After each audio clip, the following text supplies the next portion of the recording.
அதாவது தேர்தலுக்கு முன்னாலே எந்த அடையாளத்தையும் நான் காண்பிக்க மாட்டேன், யாருக்கும் எந்த ஆதரவும் செய்ய மாட்டேன்.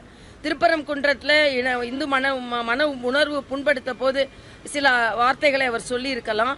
ஆனா இன்னைக்கு சில அடையாளங்களை அவர்கள் தேர்தலுக்கு அப்புறம் நாம இப்போ இறைவனை எல்லாரும் கும்பிடுறது ஆரோக்கியமான ஒன்றுதான். ஆன்மீக பயணத்தை நான் என்னைக்குமே குற்றம் சொல்ல மாட்டேன். அட்லீஸ்ட் அவர் நான் வெளிப்படையா சாமி கும்பிடுறாரு.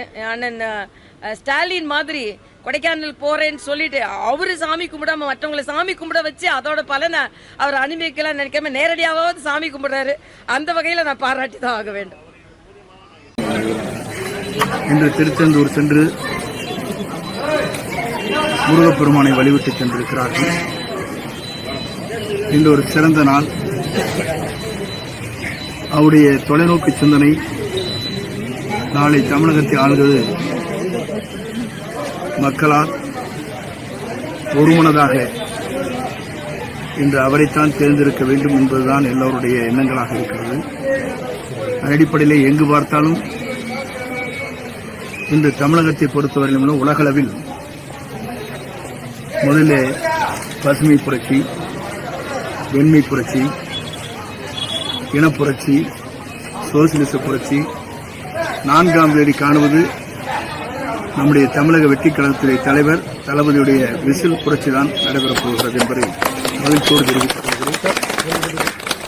200க்கும் மேற்பட்ட இடங்களில் வெற்றி பெறுவார். சார் என்னதான் ஓட்ட பிடிச்சாலும் ஆட்சி பிடிக்க முடியாதுன்னு சொல்லியிருக்காங்க சார். எது சார்? அது அல்வா கேஸ் சொல்லுவாங்க. சார் 4ஆம் தேதிக்கு பிறகு திருநெல்வேலி அதை கொடுக்கணும் சார். 4ஆம் தேதிக்கு பிறகு ஸ்டாலின் பதவி.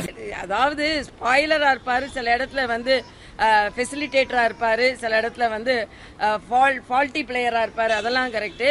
பட் 200 தாண்டி விசில் போகும் அப்படின்றதெல்லாம் இது ஓவரான சத்தம். இது விசிலான சாதாரண சத்தம் இல்ல, இது அபரிதமான சத்தம்.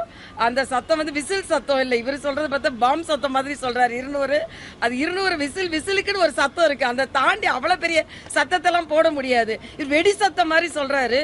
வெடிக்குன்னு ஒரு சத்தம் இருக்கு. அதனால விசில் சத்தம் 200 எல்லாம் தாண்டதுன்றது ஒரு மிக பிரம்மாண்டமான கனவு. அது அண்ணன் செங்கோட்டையன் போன்றவர்கள் ஒரு கோட்டை கட்டுவதுன்றது ஒரு எப்படிப்பட்ட கனவுன்றது எல்லாருக்கும் புரியும். அதனால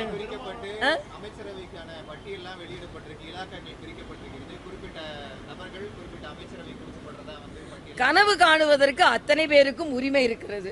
அதனால நல்லா கனவு காணட்டும். மிஞ்சி மிஞ்சி போனா 4ஆம் தேதி வரைக்கும் என்னென்ன கனவு காணுவாங்களோ 4ஆம் தேதி வரைக்கும் கனவு காணுவாங்க, அவ்வளவுதானே. அதனால கனவு காணட்டுமே.